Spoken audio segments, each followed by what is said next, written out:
యోనా ఒక యథార్థవంతుడై ఉన్నాడు. యోనా ఒక నమ్మకమైన వాడై ఉన్నాడు. యోనాకు దేవుడు చెప్పిన తర్వాత ప్రవక్త కాలే, యోనా ప్రవక్త అయినందుకు దేవుడు ఆయనకు చెప్తూ ఉన్నాడు. ఇక్కడ ఒక ప్రవక్త నమ్మకమైన వాడిగా ఉన్నాడు. ఒక ప్రవక్త నమ్మకమైనకి ఆయన ఎంతో దేవునికి లోబడిన వాడిగా ఉంటూ ఉన్నాడు. చాలా జాగ్రత్తగా గమనించాలి. ఒకవేళ యోనా అలాంటి వాడైతే అతనిని నడిపించేది దేవుడు. ఏంటి అర్థమవుతుందా?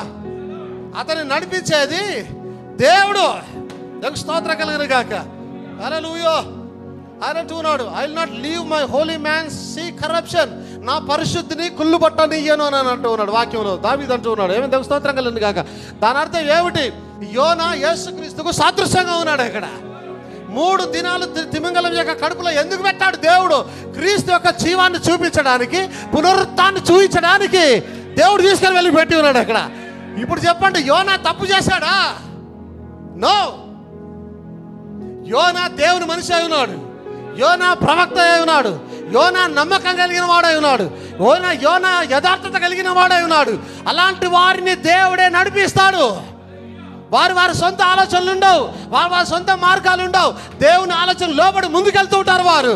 యోనా ఒక ప్రవక్త అయి ఉన్నాడు, మంచి ప్రవక్త అయి ఉన్నాడు. ఆయన దేవునికి స్తోత్రం కలుగును గాక. యేసుక్రీస్తుకు సాదృశ్యం కాక 3 దినాలు 3 పగలు 3 రాత్రులు ఆ తిమింగలం కడుపులో ఉంచబడి తర్వాత యేసుక్రీస్తు యోనా గురించి మాట్లాడతాడు. యేసుక్రీస్తు యోనా గురించి సాక్ష్యం ఇస్తాడు. అక్కడ అంత గొప్పవాడు యోనా. మనుషులు చూసేది వేరు, దేవుడు చూసేది వేరు.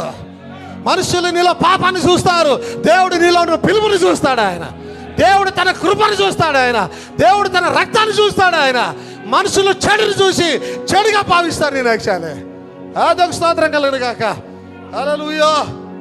ఇంకో ప్రసంగంలో ఆయన మాట్లాడుతుంటాడు. అదే ప్రసంగంలో the queen of the south అనే ప్రసంగంలో ఆయన మాట్లాడతాడు. Jonah was a witness of the resurrection. పునరుత్థానానికి యోనా ఒక సాక్షి అయి ఉన్నాడు. 3 దినాలు తిమింగలం కడుపులో వచ్చే ఇది వాస్తవానికి మరణించి ఉన్నాడు ఆయన. దేవునికి స్తోత్రం కలుగును గాక. ఎప్పుడైతే ఒక చేప కానీ ఒక తిమింగలం కానీ ఎప్పుడైతే కడుపు నిండా ఆహారం తింటుందో అదేం చేస్తుందో తెలుసా? వెంటనే సముద్రపు అడుగు భాగానికి వెళ్ళిపోతుందట. సముద్రపు అడుగు భాగం ఏంటి? పాతాళము. ఏమేమి సముద్రపు అడుగు భాగం పాతాళం. చేప ఆహారం తినగానే, ఈవెన్ మీరు కూడా చూడండి, చిన్న చేపలు తినగానే కింద పోయి కూర్చుంటాయి, రెస్ట్ తీసుకుంటాయి నెమ్మదిగా. అక్కడ ఈ తిమింగలాలు తినగానే ఎక్కడికి వెళ్తాయి? సముద్రపు అడుగు భాగానికి, పాతాళంకి వెళ్ళి. అంటే ఏమైంది? వాస్తవానికి 3 దినాలు యోనా సమాధి చేయబడ్డాడు. ఆయన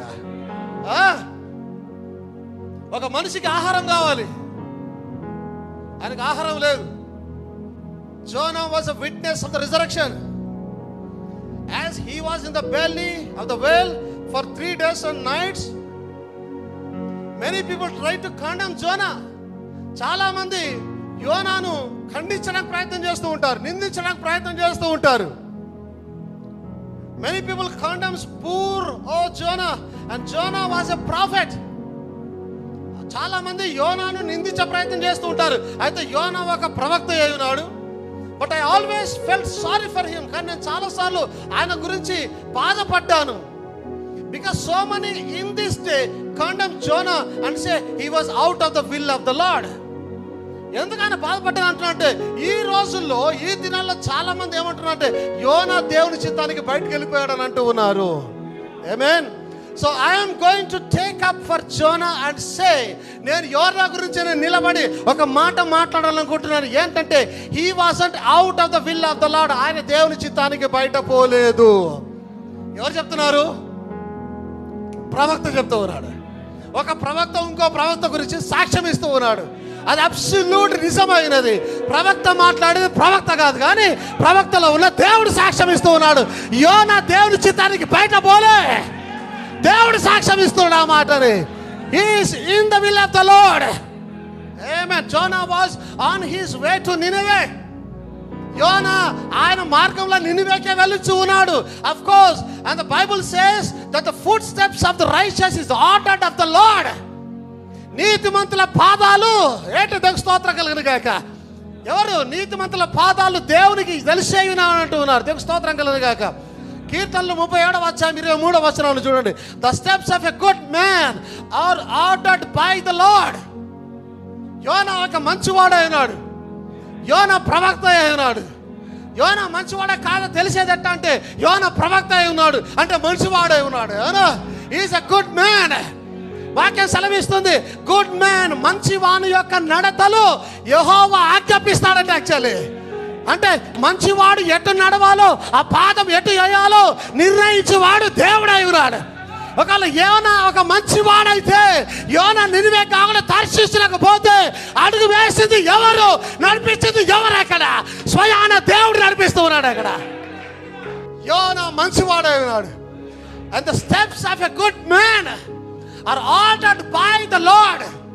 ఒక మంచి మనిషి యొక్క పాదాలు లేదా అడుగులు దేవుని చేత ఆజ్ఞాపించబడతాయి. ఆమేన్. యోనా ప్రవక్త అయ్యుండి ఒక అడుగు వేయాలంటే దేవుడు వేపిస్తూ ఉన్నాడు దాన్ని. నినివేకు కాకుండా తర్షీషులకు వేసాడంటే దేవుడే వేయించాడు దాన్ని. యాక్చువల్ అక్కడ దేవునికి స్తోత్రం కలుగును గాక. అందుకే ఇందాని బ్యాక్గ్రౌండ్లో ఏదో నడుస్తూ ఉన్నది. అక్కడ ఏం నడుస్తూ ఉన్నది? ఒక శక్తి నడిపిస్తూ ఉన్నది. ఏంటా శక్తి నడిపిస్తూ ఉన్నది? యెహోవా అనే ఒక శక్తి బ్యాక్గ్రౌండ్లో నడిపిస్తూ ఉన్నది. సమస్తాన్ని నడిపించేవాడు సర్వశక్తిమంతుడై ఉన్నాడు ఆయన. ఏమే దేవునికి స్తోత్రం కలుగును గాక. He is omnipresent, omniscient. దేవునికి స్తోత్రం కలుగును గాక. సమస్తంలో ఉండి సమస్తం ఎరిగిన వాడై ఉన్నాడు ఆయన. సమస్తాన్ని నడిపిస్తున్న దేవుడై ఉన్నాడు ఆయన.